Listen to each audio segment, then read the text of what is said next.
Support for this show, Politics Done Right, comes from politicsdoneright.com, publishers of How to Make America Utopia, Take Away the Economy from Those Who Rigged It, As I See It, Class Warfare, The Only Resort to Right-Wing Doom, It's Worth It, How to Talk to Your Right-Wing Relatives, Friends, and Neighbors, and other books written by Egberto Willis.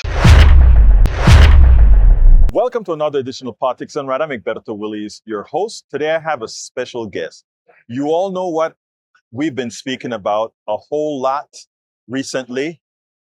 We have the person who knows it all. Linda Sarsour. How are you doing, my friend? Did I say it right? I'm doing very well. Thank you very much for having me here. Well, look, let me first ask you, how are you doing? I feel grateful to be alive and breathing. And secondly, you are an activist, but you're not just an electoral activist. You're a hell of a lot of, you wear a hell of a lot of hats. Why don't you tell me a little bit about what you do?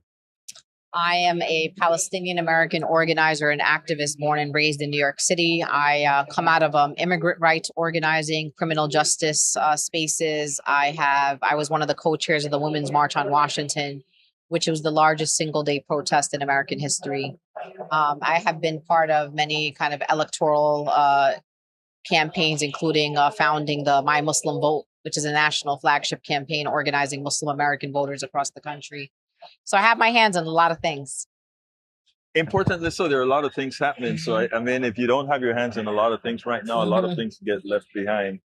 Now, even though there's a whole lot of stuff that we can talk about, I think the pressing issue right now is the Palestinian issue, the Gaza issue, the Iran issue, and how they all interrelate. America's seemingly, well, I'll let you elaborate on that. Where are we with respect to the Palestinian issue, first of all, in the aggregate? So right now, many Americans, maybe 6 months ago, heard that there was a ceasefire. And right. I just want to make it very clear, unequivocal, that there has been no ceasefire in Gaza. There continues till today, targeted attacks, people who continue to be killed on a daily basis.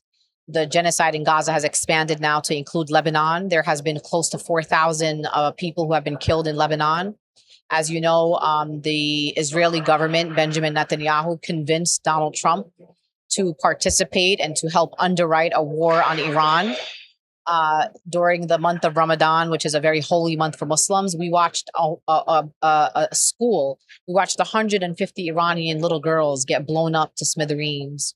And so the genocide just continues to get bigger. And it's interesting because in this country, they tell us they don't have money for healthcare. They don't have money for childcare. They don't have money for infrastructure. But it happens that we have a magic box that's always available for wars, for the Pentagon, for military aid to apartheid regimes. And so I just want people to know that there are wars being waged with your taxpayer dollars, without your consent, without your approval, including without the approval of Congress. And that is, or in of itself, is not only is it an unjust war that's happening with Iran, it is an illegal war that is happening with Iran under this administration. Now, we have been led to believe that the bad ones are the Palestinians. The ones that are effecting war are the Palestinians. I sit often and wonder if people don't have eyes. Mm-hmm. In other words, if you look at Gaza and you look at Tel Aviv, you look at Jerusalem, you look at Haifa and all these other places, you don't see rubble. But if you look at Gaza, you see total decimation for square mile after square mile. What will it take on your part, on our part, to somehow take the colored glasses off of the eyes of Americans and specifically the American government? I'll start with the American people. I think, unfortunately, it took a genocide. I think a lot of Americans and the sentiments that Americans had towards Israeli and the Israeli government has changed. We are watching young people who rose up on college campuses across this country to oppose genocide. We have watched recent elections where unequivocal pro-Palestinian candidates, anti-war candidates are winning major Democratic primaries and are going to go to Congress. Some of them include Dr. Frederick Haynes III out of Texas's 30th district, Chris Rabb from Pennsylvania. Just on Tuesday, Dr. Adam Hemawi, who is a Muslim American trauma surgeon who has served in Haiti, in Gaza, and other countries where he's done surgeries on the wounded and the marginalized. He also served in the United States Army as a surgeon and went to Iraq, and he did surgeries on enemy combatants, on American soldiers, and on Iraqi civilians. So we're watching people change through their ways in which they're participating in democracy and in elections. And, for me, people just have to be open to learning. When you look at Gaza or you look at the West Bank, the Palestinian people on the West Bank are under a brutal military occupation. They do not have control over their borders. We do not have an airport in the occupied territories. We do not control any exports and imports that come into the country. If you live within the West Bank, it is almost impossible for you to be a West Bank resident and to be able to travel outside the West Bank. We have checkpoints between villages. So between sometimes traveling from a village that's only 10 minutes away because of checkpoints, it could be a 2-hour trip for you to go visit your daughter or visit someone that you love. Gaza, many people have called it an open air prison. It is. They do not have control over their borders, over the sea, over airspace. They do not have airplanes. They do not have an airport. They are under the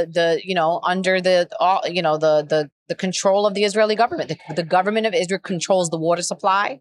They control electricity. And people have to understand that this is 78 years. This is not a new conflict. It's not a new genocide. This has been a slow process of stealing Palestinian land for 78 years. We just commemorated the 78th anniversary of what the Palestinians call Nakba, which is the catastrophe, where 750,000 Palestinians in 1948 were displaced from their homes, some of whom were killed, where 400 Palestinian villages were destroyed, and people were then pushed out. Palestinians are one of the largest refugee communities in the world in diaspora. Lebanon, Syria, we're in refugee camps across the Middle East and in diaspora, including in places like the United States of America. I'm going to ask you a rhetorical question. Why should America do anything about it when we still don't quite accept the severity of the Trail of Tears? Why should America do anything about it when we look at many issues here locally that mimics much of what Netanyahu is doing, from Netanyahu's prison camps to Trump's prison camps? Why should we expect the American government to, again, do any? I mean, wouldn't you say that we just, as an American citizen, as an American government, not citizenry, government, know how to do it a little bit better? What I say to the American people about the American government is, once again, the American government is making decisions based on the needs of a foreign nation, not based on the needs of the American people. So again, in the example of the war in Iran, we have spent close to $1.5 to $2 billion per day on this unjust war that none of us wanted. None of the American people wanted, regardless of political party. And so I say to people, let's put the humanity of the Palestinian people aside for just a second. Imagine the amounts of money that we have given to the state of Israel on the levels of billions of dollars in military aid. What we could have done with that at home. What would your district do with that money? How much more resources for schools, for hospitals, for clinics, right? How many more green jobs could we have created for the American people who are struggling now? Look at our gas prices because of us being in a war that nobody wants. People aren't even able to afford to put gas in their cars to get to work and do basic errands. So I tell people all the time, one of the reasons why Palestine is an important issue is not just because I believe the Palestinian people are the most important people in the world, but we are the ones funding it. Exactly. We are complicit. We are actually actively complicit in the genocide of the Palestinian people. So when those Palestinians, their homes are rubble, when they see the shrapnel of the bombs that had fell on them, it says made in the USA. Yeah. So that's what I tell people. It's not that we are one issued people or that we prioritize the oppression of the Palestinian people over anybody else's. But I want you to know that it's all intersectional. For example, there are police departments in this country that are being trained by the IDF, by the Israeli Defense Forces. So they learn tactics and strategies. They come back and they implement that against Black and brown people in the United States of America.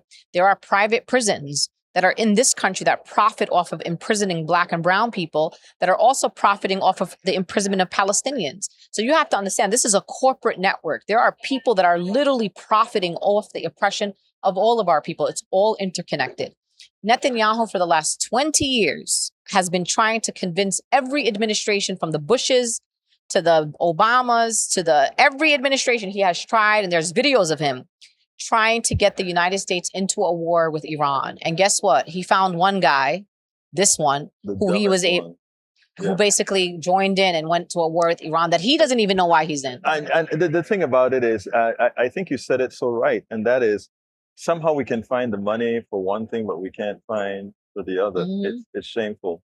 It is shameful. Now, we can talk and we can talk and we can talk. And we've been doing that, and we've seen things stay the same.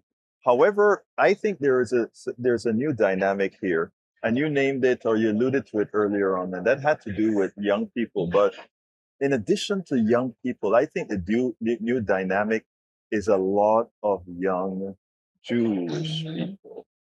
A lot of middle-aged Jewish people are starting to say, "Don't do that in my name." That's right. And I think, in a lot of ways, as sad as it is that it takes that is one of the most important new developments, I think, that could actually change the trajectory of what's going on. What are your thoughts on that? Absolutely. I mean, it has been so heartwarming in the last 3 years to see a number of Jewish neighbors and allies who have come outside, risking their own relationships, some of them within their own families, within their own synagogues, within their own communal spaces. They have engaged in major civil disobedience in places like New York City. They have been co-leading on things like Block the Bombs Act and trying to end military aid to Israel. We've even seen groups that haven't been aligned, like J Street, who has come out and said, we too now support ending military aid to Israel. Jewish groups who have come to the conclusion that, yes, what is happening in Gaza is a genocide, and we do not want any part of that.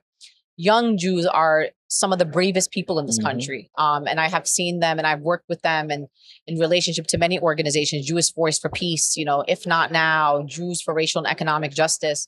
And again, it's incredible to see that, as they say, the young people are all right. If we just let the young people lead us, they are going to lead us towards diplomacy and justice and peace. That's why I have hope, because I'm watching young people with so much courage, young Black folks. I mean, I watch these college kids that are they were willing to give up their degrees. They were willing for all the consequences that came to organize on their college campuses during the genocide, to say, I stand against this. I don't want my university complicit in this. I want my university to divest from the Israeli government. Again, just gave me so much hope. And it actually gave the people of Gaza hope. I remember them holding up signs of Columbia University, University of Michigan, UCLA, to tell the young people, we see you, even all the way in Gaza, in a genocide, we see your courage, and that what you're doing now is going to matter. And one day, hopefully in our lifetime, we're going to see a free Palestine. Linda Sarsour. Thank you so much, brother. Thank you so I appreciate you. for having been on Politics. Thank you so much. I appreciate you and your work.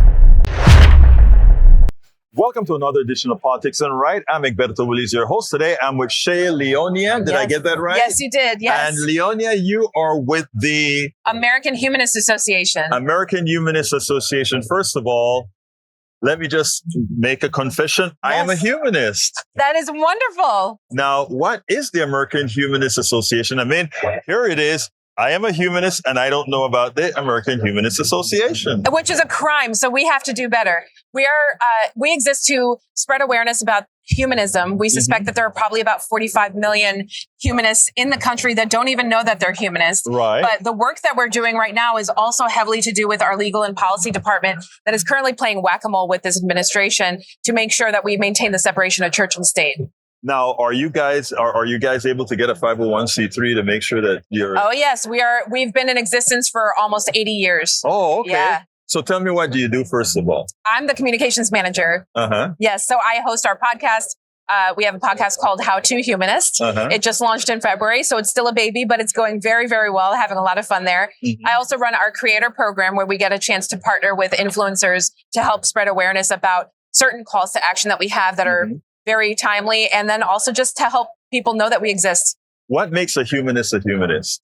Just believing that you don't require a hierarchy of either supernatural being or a book to tell you to be a good person. It's just believing that we are innately good people and a commitment to leave the world better than we found it. In other words, also not sit back down there and blame somebody for all the bad things that happen, or blame somebody for all the good things that happen. Correct. In other words, we lead our destiny. Except for the natural causes, we lead who we are going to be and what we are going to do. Yes. What else do you have to tell me about humanism? Well, this is my first time at Netroots, and I'm just so surprised to hear, and happily surprised to hear, how many people like yourself are aware of humanism and identify as humanists. So that's really encouraging. Well, I mean, I don't think the evangelical movement supporting somebody like the orange thug will give anyone the belief that there is really truth to anything that they preach, right? I mean, if after you preach about the supreme being and Jesus and all of this, you're able to support somebody that is diametrically opposed to what you believe. Yeah. Is that really? Yeah, it's not doing much good. And as humanists, we have such an admiration and respect for other people and their belief systems, but we just ask for the same in return. That is interesting. Okay. We humanists are not asking for the non-existence of religious people. Exactly. I mean, after all, my wife is a deacon at a Baptist church. Wow. Okay. And I am a humanist. There you go. You know what? And she have the right to have those beliefs. I have the right to believe that, you know what? I am going to take responsibility for things. Yeah. I am not going to try to say the devil made me do that. Right. Yeah. Yeah, exactly. Because it doesn't leave you much control to be able to change anything about the outcome. Right. I mean, if it's preordained, it's preordained, right? Right. Exactly. Yeah. You know, so anyway, what else would you like to tell me about your association? We are a 501c3, and you have the opportunity to join local chapters and affiliates all around the country. We just recently wrapped up one of our first initiatives, one of our biggest initiatives, actually, called the American Empathy Project, where we gave away $100,000 to 100 different humanist groups to do mutual aid in their communities. Because that, I feel there's something that we could do more of as humanists, is do mutual aid in our communities like that. So it was an incredible effort, and there were people that were, showing up to help, people that are facing houselessness, or showing up for senior joy drives and keeping seniors company, and just some wonderful, wonderful efforts that were happening around the country, all on May 2nd. And it was really powerful. I think if one of the things that would show your success is when people start taking into their hands, I am going to go out there and just going out there and doing something. Yes. Right. As a human being. Yeah. And helping another human. Exactly. Yeah. And it doesn't take much. There are people that think that, well, I can barely help myself right now because this administration is making it very difficult. But sometimes if all you can do is say hello or smile at someone, it's a start. It makes a difference. I tell you a little story. I'm here in Pennsylvania, and one of our supporters just said, "Hey, I live in Pennsylvania. I am going to make that effort to come and see you." That's a simple thing. Yeah. Exactly. It makes a difference. It makes a difference. Okay, well, look, give me a closer, and then what would you like to say to close the interview? Yeah, please visit our website at AmericanHumanist.org. And we have so many different ways for you to get involved, whether it's finding a local community, becoming an advocate, and working with us in our policy team, and making sure that we really bring about the change that is absolutely required right now. Well, let me get the name right. Yes, Shay Leonia. Thank you so kindly for speaking to Politics. Absolutely. Right. Thank you for having me. Absolutely.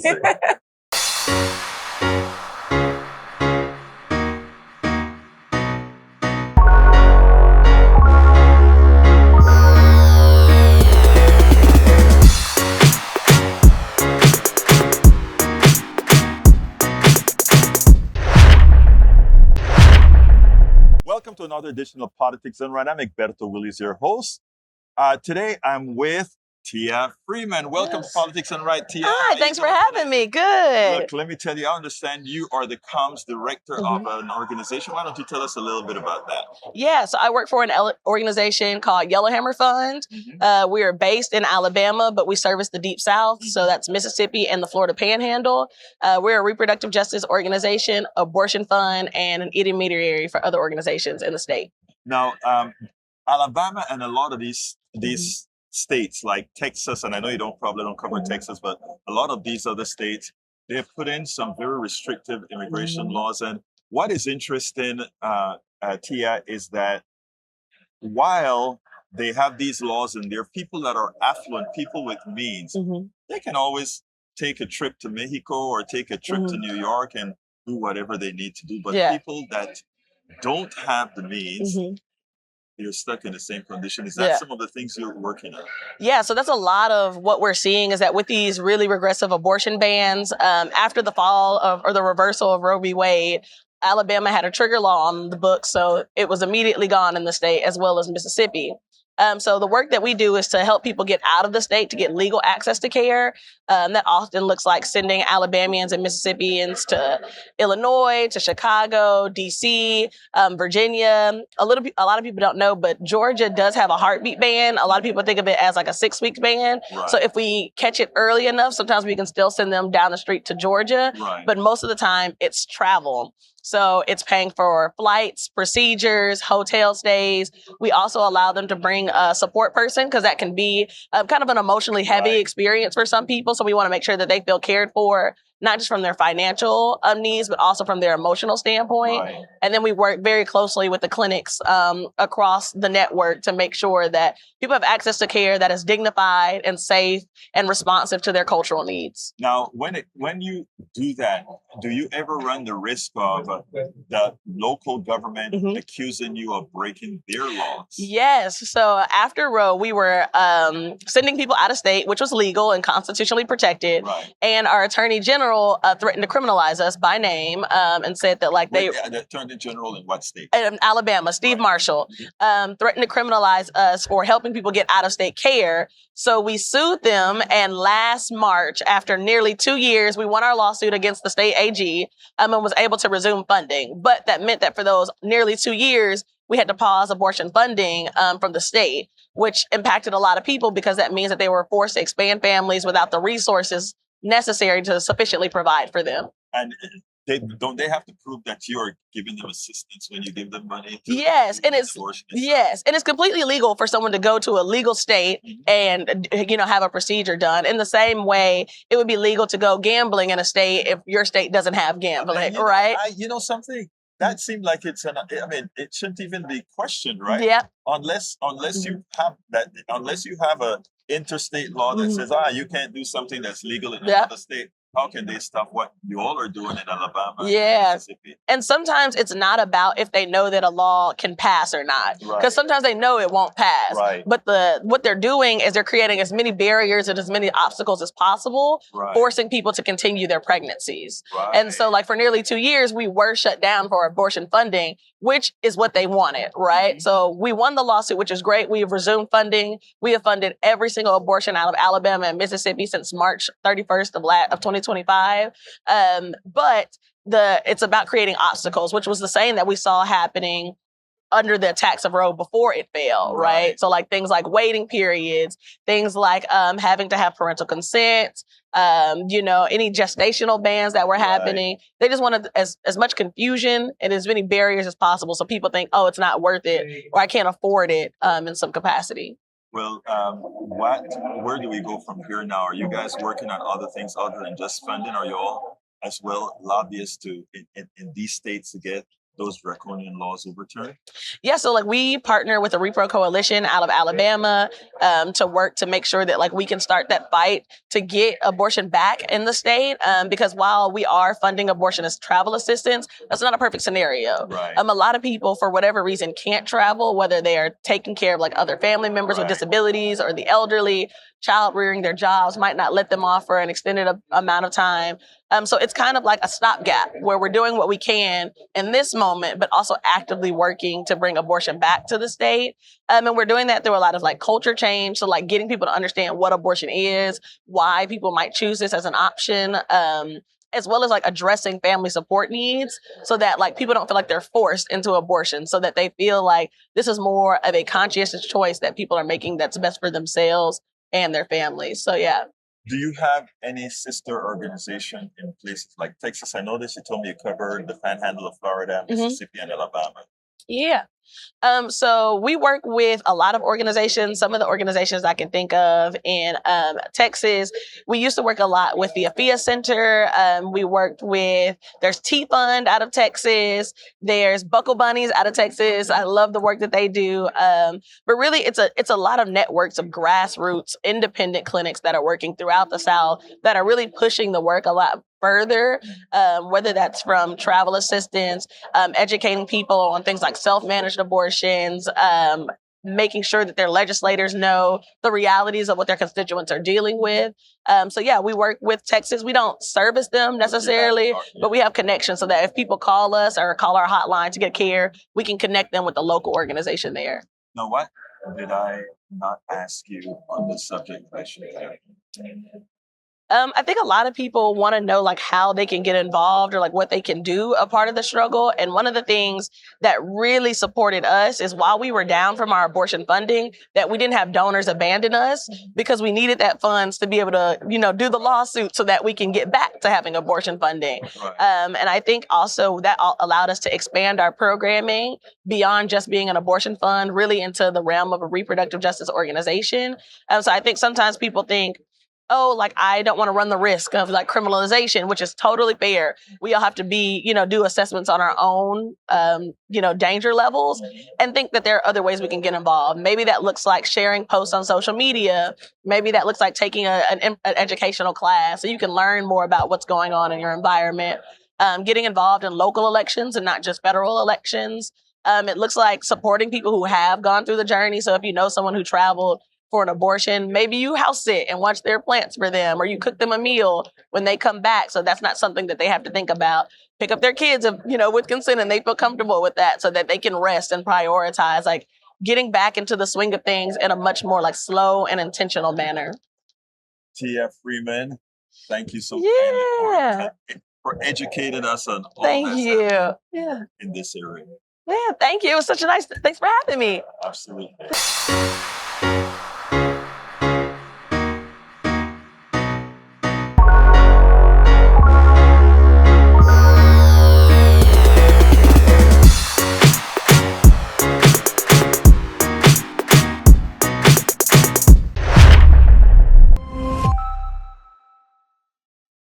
Welcome to one more edition of Politics Done Right. I'm Egberto Willis, your host. Today, we are honored to have someone special joining us. Now is labor activist, economist, and author Les Leopold, co-founder of the Labor Institute and one of the country's leading voices on working class economics. In his latest book, The Billionaires Have Two Parties, We Need a Party of Our Own, discusses the plight of the working class, which exposes layoffs, corporate greed, all these things that encapsulate what they are, folks. He also worked within the framework of a poll that tells us not only their wants and needs, but gives us direction on where one needs to go to support the working class. Celeste, welcome to Politics Done Right. How are you doing today? I'm doing fine. Thank you so much for having me. Well, look, let me tell you, first of all, I want to let you know that I've been following your written work on, first on Common Dreams and subsequently your own Substack, and find it not only fascinating and enlightening, but something that I think all should read. And in reading your book, what I've noticed is that you've encapsulated a lot of this in one place, but this time buttressed by data, which I think is so very important. First of all, why did you write this book? Well, I stumbled on a political bombshell, and I just had to share it with everybody. I found out that working people and others want a new political party, and they want it badly, and it's in numbers far greater than anyone had ever anticipated. As you mentioned, we did this large survey of the Rust Belt states. We surveyed 3,000 voters, actually a very expensive YouGov survey. I tossed in a question about whether people were interested in a new political party with a very strong, progressive, populist economic platform. And the response was absolutely overwhelming, blew me out of the water. 57% of the voters of four states, Ohio, Michigan, Wisconsin, and Pennsylvania, 57% wanted a new political party, and only 18% were opposed. Furthermore, those 30 and under, 70% wanted a new political organization. And even 40% of the Trump voters in 2024 wanted a new political entity. So I just had to write this up, and I'm going to do my best to get it out because nobody's talking about this. Nobody knows about it. Well, I notice you interchangeably have used a new political entity, a new political party. We'll get into that a little bit deeper as far as when we get further. But what I want to do is kind of, you have your, the table of contents is, I always like, the first thing I pick up of a book is a table of content to see where it's going, see the organization. And the first thing that you put in there is, what do working people want? Not what working people, not what we think they want, but I think you said, what do they want? So in short, and I don't want to go too far into it because we want folks to go out there and get the book so they get this stuff in more detail. So before anything, is the book out already or what? Oh yeah, it's out. You can get it on Amazon, Apple, etc., and you can order it at any bookstore. It's out. Well, I think we should repeat the name of the book. The billionaires have two parties. We need a party of our own. And, okay. Easy to find. And here's the thing, Les Leopold, author. Les, you started out, what do working people want? Okay. Well, let me explain how we've got the answers. Usually, you give people a bunch of Questions, proposals, and they just, do you like this? Do you like that? And they check a list. What we did is we gave people a series of 4 choices, and we asked them, which one do you like the most? Which one do you like the least? And then another 4, and another 4, and another 4. We did that with 3,000 people and gave them 10 choices like that. And we found out what they really want is they want job stability. They want job security. They want to see politicians not stick money into their own pockets. Basically, they want what you and I and all your listeners want. We want a livelihood that doesn't get taken away from us to supplement corporate greed. We don't want to sacrifice their jobs so that corporations can pay them, the CEOs can pay themselves more and pay their Wall Street investors more. In this society, people need a basic job. And there's other things that came out of the survey, which people can see when they read that chapter. But to me, the dominant theme was people want job stability. Now, you went ahead and said they want job stability, and it used to be that there was a time that the Democratic Party represented that party that fought for them. We go into places like Appalachia right now, and the Democratic Party has absolutely little support. It disappeared. It has pretty much disappeared. Now I'm gonna push you in party politics a little bit later, but beforehand, what's the problem with the Democratic Party as these working class folks in these 5 states saw? They saw a party that basically couldn't deliver. We asked an open-ended question, what do you think about the Democratic Party? 70% of the respondents of these 3,000 people had something negative to say. And they weren't complaining about wokeness or immigration. Very few comments on that. It was mostly about they don't deliver, they're out of touch with us, they don't understand who we are. The sense of the Democrats being a party of the billionaires, lost to the working class, betrayed the working class.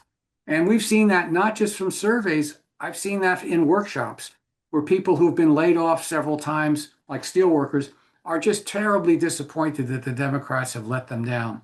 They thought the Democrats were their party, and now they're not. They don't think they are their party anymore, and they're lost. They don't have a party. They don't have a place to turn, and that's why the name of the book. We So need a party of our own. now, and well, they don't have a place to turn, but they did turn to a place, and the place that they turn is either right-wing Republican or MAGA land. And what I think, and I don't know if your survey had anything with this involved, but what I think is what the plutocracy used in the MAGA etymology and the right-wing Republicans is to use the carnal fear that these people have of the other to somehow bring them into their tribe. Did you do anything within your testing to elaborate on that issue? Yeah, you bring up a fair point. The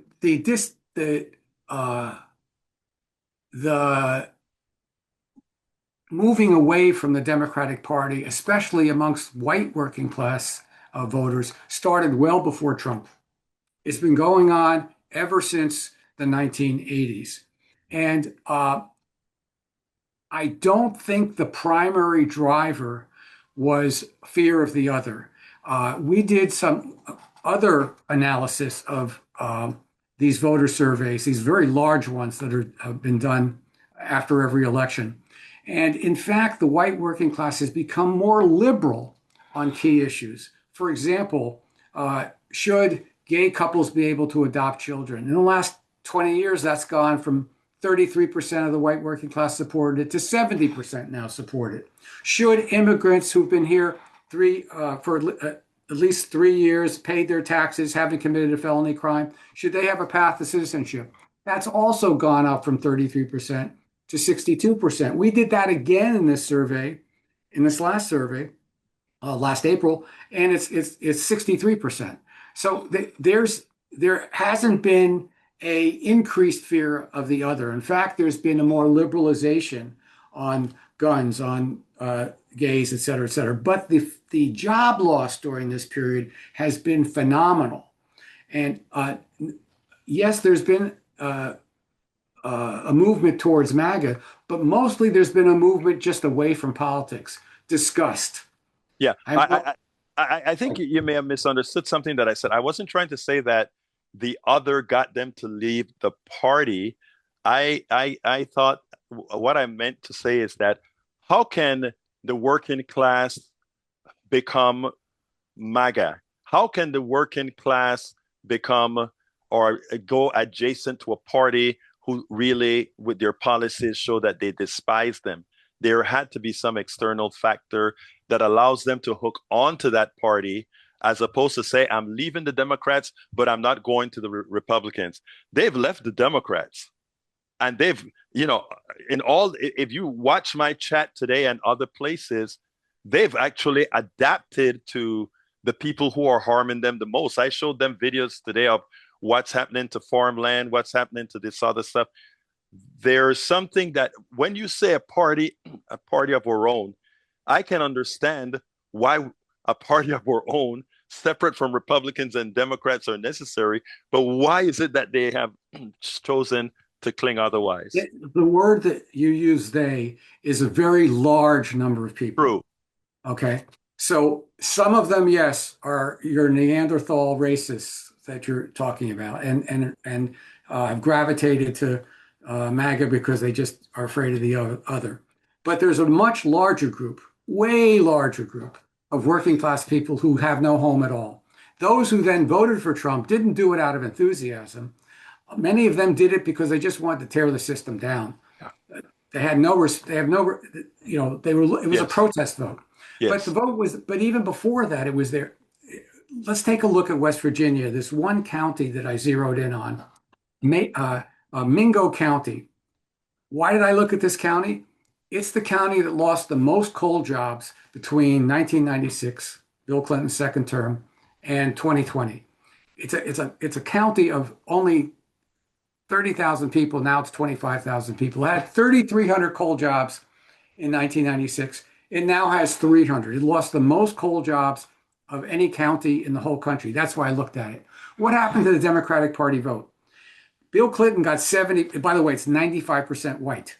Okay. Bill Clinton got 70% of the vote. And then every 4 years, the Democratic vote went down and down and down and down. Barack Obama got 42% of the vote. A black man. Just substantial, yeah. Yeah. Joe Biden got 13%.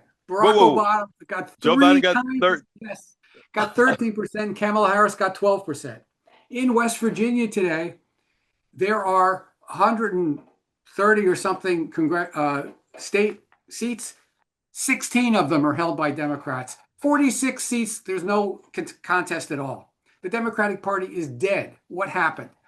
The Democratic Party could not do what Franklin Roosevelt did. They could not create the jobs that these people desperately needed.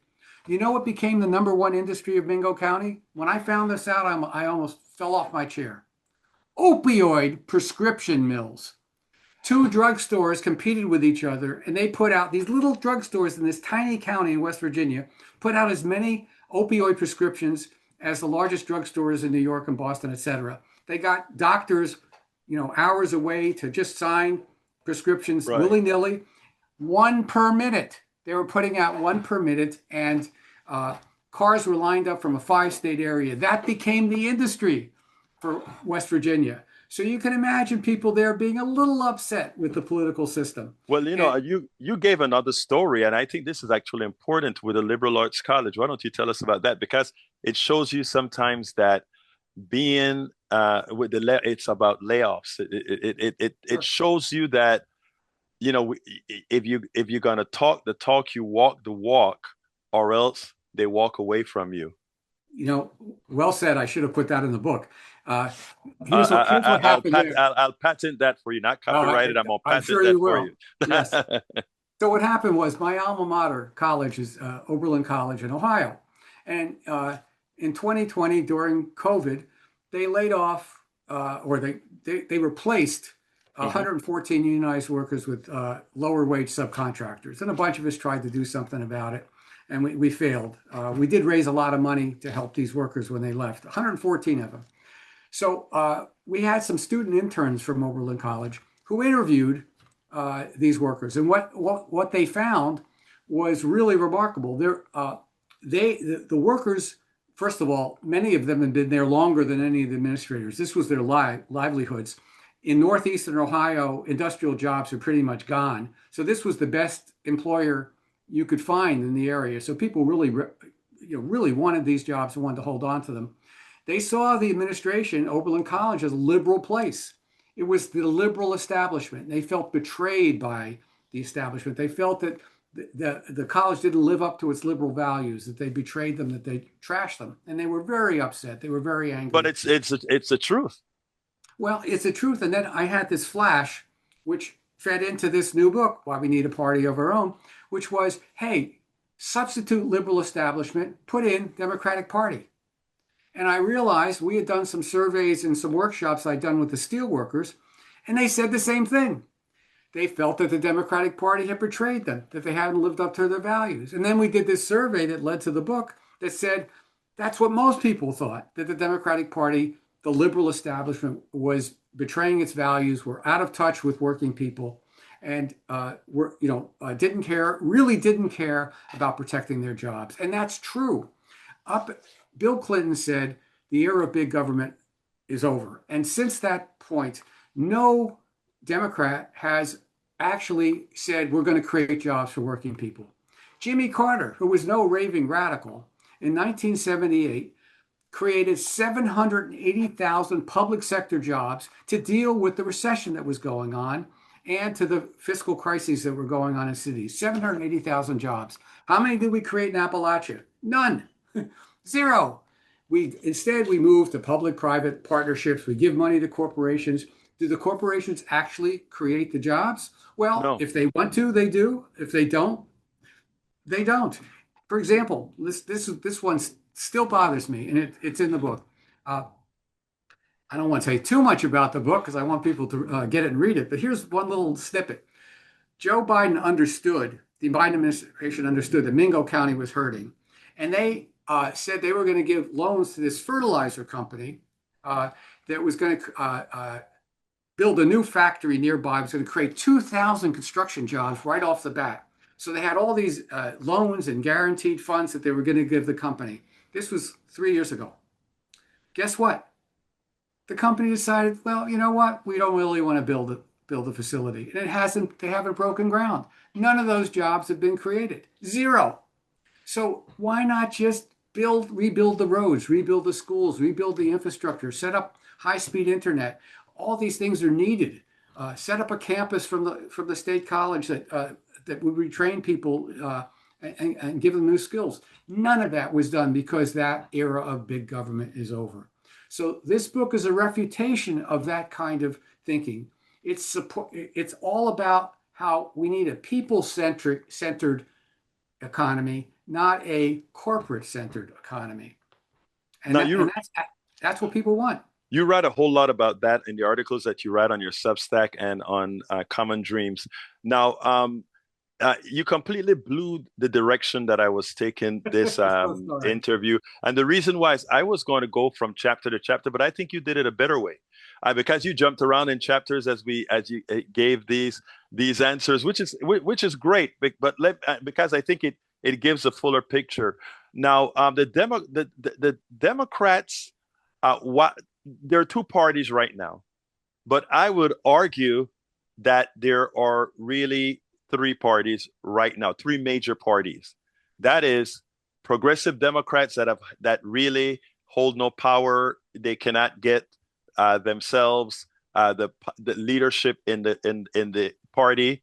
I would then have the neoliberal establishment, which is not the Democratic Party. It's the neoliberal portion of the Democratic Party that works with the neoliberal portion of the Republican Party, and then with the kooks on the right. That's how I see it in this country. Now, what you are proposing is that you have no faith that the progressive wing of the Democratic Party will ever get its act together in such a manner that it'll overthrow the moneyed part of the party, which is what I call the neoliberal part of the party. And as such, you think, I don't want to put words in your mouth. I want you to correct me if I'm wrong.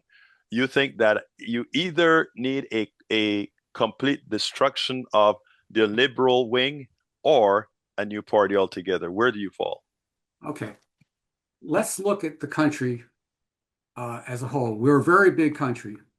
There are 130 congressional districts where the Republicans win by 25% or more. In those districts, it's like West Virginia. The Democratic Party has basically given up. So the reform wing of if you're identified with the Democratic Party as the reform wing, forget it. You have no chance in those 130 districts. That's where you need something new. Almost immediately, if you set up a new independent party of working people, it would be the second party right off the bat. It would be more popular than the Democrats. And the Democrats, people who vote Democrat would immediately vote for that. And then you'd have a chance to get independents and some Republicans who are working class people. In blue areas and purple areas, I'm agnostic I support the reform wing. Go ahead. Try to take on the billionaire Democrats, the neoliberal Democrats, as you call them. That's fine. But that's only half the country. I'm talking, my whole book is about looking at what happens when the election closes. 5 seconds later, half the country goes red. Bing, bing, bing, bing, bing. All these counties go red on your television. That shouldn't be red. There's no reason they should be also contested, but they can't be contested by the Democratic Party. The Democratic Party in those 130 districts has lost all credibility. That's where my book is aimed. It's not aimed at attacking AOC or Bernie or Mondami or those people or the folk, the liberal Democrats in Texas. No, do your thing. I'm going after the places that you can't even get near, where the Democrats have lost the support, so much support that they can't even put up a fight. So, for example, in Nebraska, you've got Dan Osborne, a former local union president, running as an independent. The Democrats aren't even running anybody, and he's not a Democrat. He's running against both parties. And he's got a shot at winning the Senate seat, whether he does or not. He's running against a guy from a billionaire family.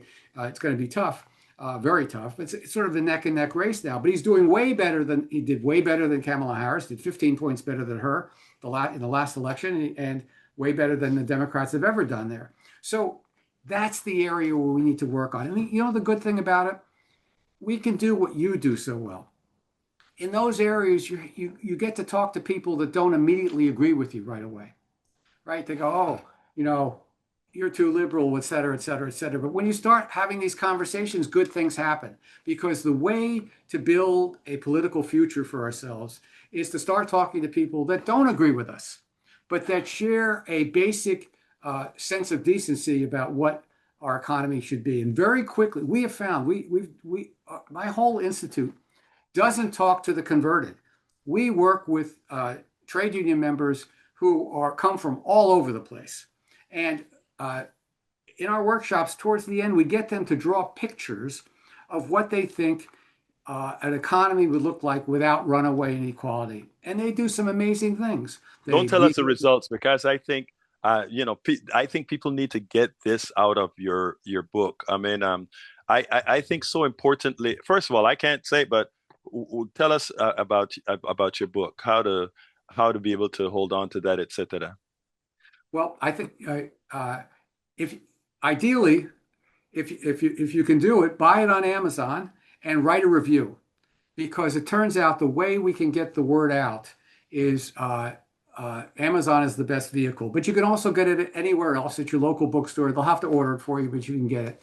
You know, just say Party of Our Own or The Billionaires Need Two Parties, and it'll come right up. And the author is Les Leopold. Right. And by the way, all the royalties go back into our education program to reach more people. It doesn't go to me personally. This is a 501c3 that Les Leopold is working with. And Les, first of all, I think there are a lot more discussions that we're going to have. And what I'm going to want to do is I'd like, if you have the time, I'd like to have you back on, but in real time, where people can actually call and ask questions. Also, I think like I said, I am one of your fans on Common Dreams, and I think this whole movement needs a centralization type book. And there are a lot of people out there that are writing books and doing a whole lot of stuff, but they're writing books. There are not many writing books that are also living the life and established organizations to do this work. So there is a Substack that's been put together called Party of Our Own, that it's going to be the genesis of the book club. I hope that you have out there, that I hope get some traction. When we're done with this interview, and I've turned it into a blog as well, I'll try to direct folks to that particular link, because these are serious times, and we need to stop talking about these issues as if we don't have agency. And I think what your book has done is it has not only spoke about it. You know, I talked to the Mike who wrote a forward to your book. I talked to him and said, "Oh, the elitist because he's a professor and a dean, etc." But if you take a look at the forward, and if you take a look at what you all are trying to do and put together, I think it is some important work that needs to be looked at, not just from a point of view of, okay, this is what folks need to do, but you guys have come out and said, this is what we have seen people say that they want. This is what we have seen that people say that they need. So with that, I'm going to ask you to give a closing statement, as well as one more time, how to get the book, which I think is invaluable. Thank you so much for your kind words. I think this is a book of hope.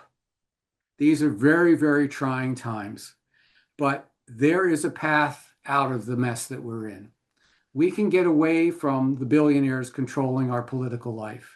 we can move towards a world where working people can create a party of their own and of our own. We can get there, but like you used the great word, agency, we have to believe that we can make a difference. And what I'm trying to do with this book is to start a conversation. The billionaires have two parties. We need a party of our own. I want to get people debating it, discussing it all over the place. And the only way I know how to do that is to get this book out. And you can get it on Amazon, Apple, wherever you like to purchase your books, or from your independent bookstores. It's easy to get. The billionaires have two parties. We need a party of our own.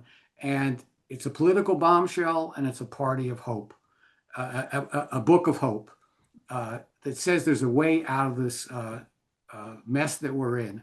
And we don't have to live this way. We can have a people-centered economy, and it could be prosperous for us all. And I want to share that message because we need to believe that there's a better future ahead for us.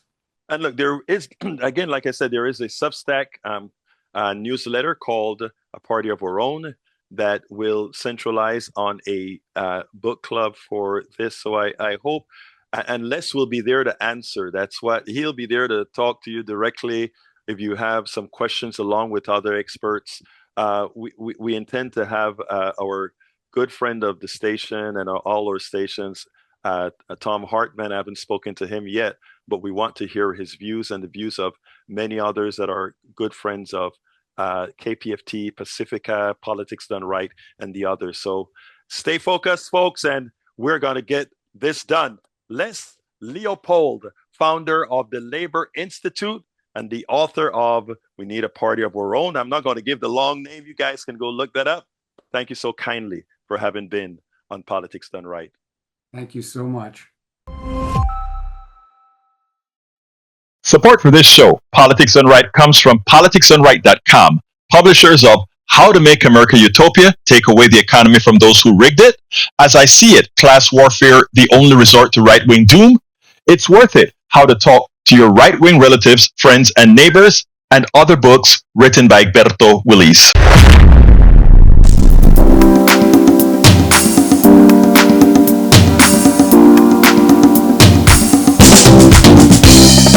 Welcome to Politics Done Right. I am your host, Egberto Willis. This is a progressive program that will take the mystery out of politics. This is the program that will encourage you to make sure government becomes we the people. Whether you are liberal, progressive, conservative, or otherwise, you get to air your point of view.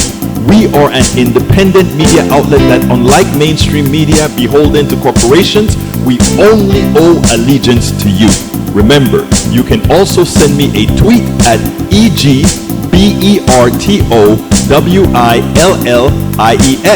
That is at Egberto Willis. Let us engage. It is Politics Done Right.